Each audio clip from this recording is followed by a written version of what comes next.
Hi, my name is Joe Jackson. I'm a journalist, author, interviewer, and broadcaster.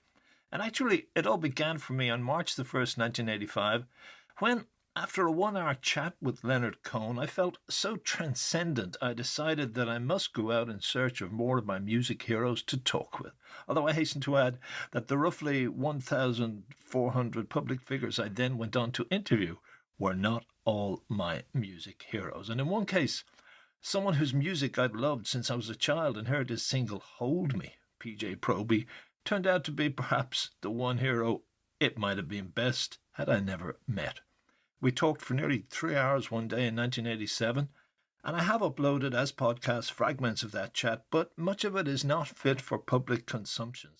But before PJ gets to that, he tells us a funny and insightful story about what it would have been like to be invited for drinks and dinner with his friends at the time, John and Cynthia Lennon. It certainly will be hard to get out of your mind the image of John circa 1964-65 doing a private performance at home of the old movie Phantom of the Opera. By the way, if you want to read the PJ Proby interviews published or are interested in the tapes for personal or professional use, say in a documentary, contact me via joejacksoninterviewer.com. So, did you get on with? You got on with the Beatles? We said with Lennon, something like I got on with John. Great. I spent every single weekend at John's house. Yeah. And took care of the kids and Cynthia when he was away because he was out all the time. And John and I were fairly near the same age, and mentally totally on the same level. The one was that.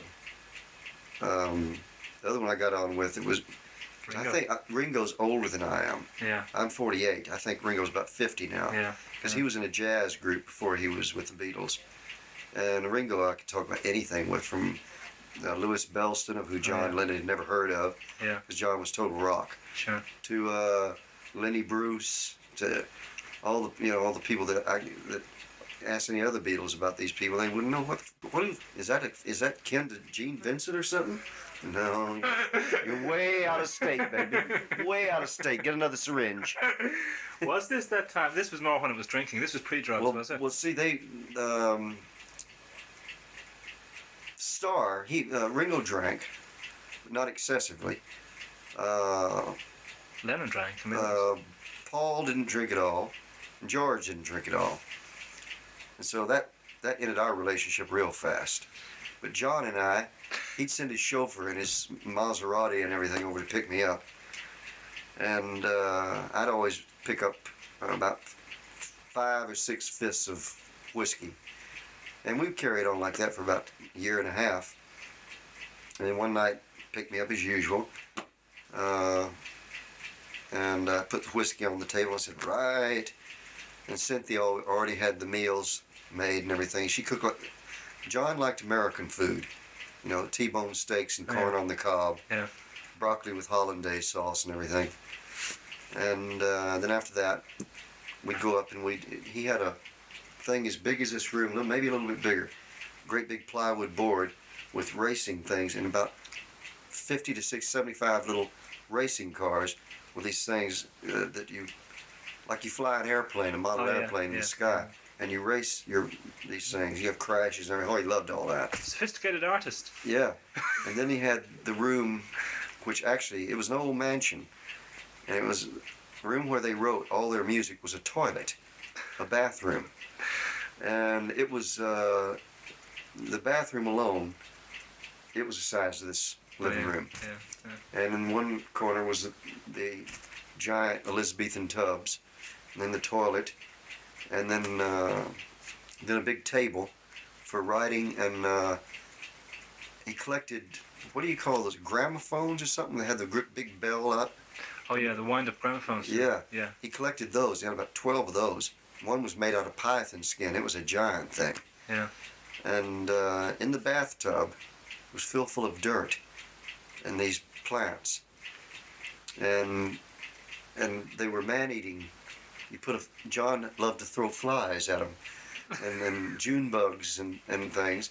Even beetles he threw in there. And they'd go, to snap them out of the sky. I said, he said, Yes. He said, and don't sit on the toilet either. That's where the really big ones are. Because I was about to sit on the toilet and play the guitar. And I looked down the toilet and here's these things coming up out of the toilet like that. And So this was this was his thing of humor. Oh yeah, yeah. In fact, he did the Phantom of the Opera. See, it was Cynthia's job to keep me downstairs, or anybody there downstairs, after dinner until John went up and got ready for the house to be shown.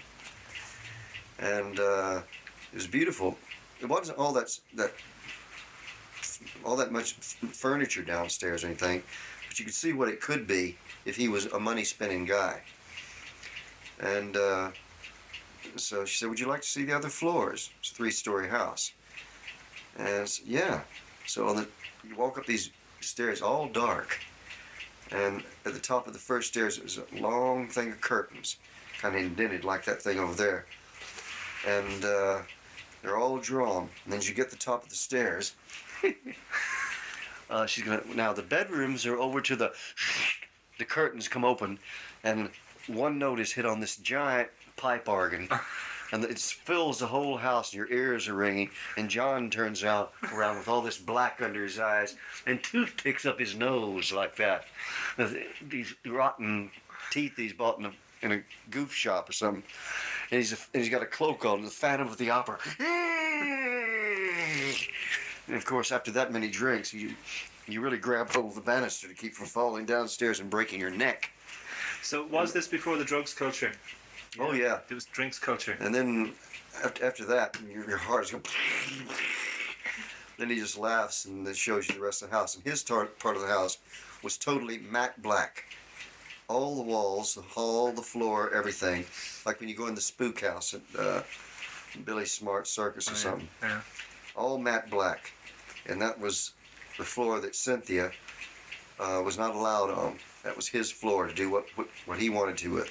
The hall, the place where he did his little cars and everything, racing cars, that was all matte yellow. And then where they wrote most of the Beatles songs,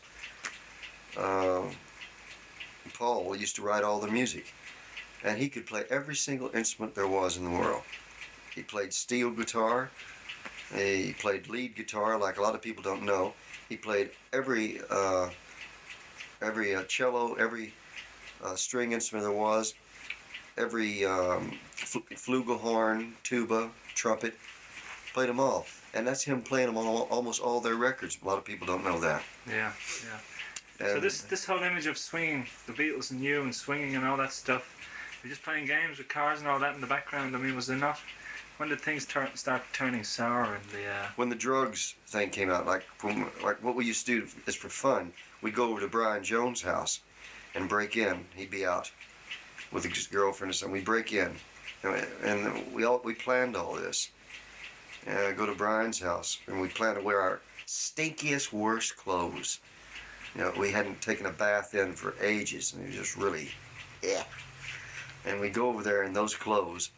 And Brian was only a little guy. All of us were much bigger than him. And we'd go in and go up and raid his closet and put on all his clothes and his pants, like the legs came up there on, and left all of our clothes on his bed for him to take to the laundry. And that was one of our nights, the Brian Jones night. And But when the drugs came into it then, via Jones and no, Stones? well, drugs was already in it for the Stones, but it wasn't for the Beatles. Yeah. But the last night I brought those 4, 5, 6 things of bourbon to John's house, and he walked in the living room. I said, "Hey, baby, let's go." And he said, "I don't drink anymore." I said, "What?" He said, "I don't drink. I smoke." Mm-hmm. You mean you're ahead now? You're marijuana and hash. Yeah. That's what I do now. And then he rolled a joint and everything. And I said, well, I guess that just means one thing. It means there's more for me. So did you not partake? No. You were not interested? You were happy with the booze? Well, actually, that was one of the last times I ever saw John, because when I went back from then on, they talked about things that went over my head. I didn't know what they were talking about. This was all drugs culture talk. Yeah, drug talk. Yeah. Talking about surrealistic and things they saw on LSD trips and all that kind of stuff. I didn't. That was I didn't understand that kind of talk. Yeah. Didn't know what the hell they were talking about. Well, it could be said that this is where rock started getting boring. Well, it did for me. Yeah. That's when I really started drinking in my living room alone. Yeah. And why? Because you felt alienated or just bored or fed up with the way things were going? I was bored with anybody who's not physical. I'm bored with. You know.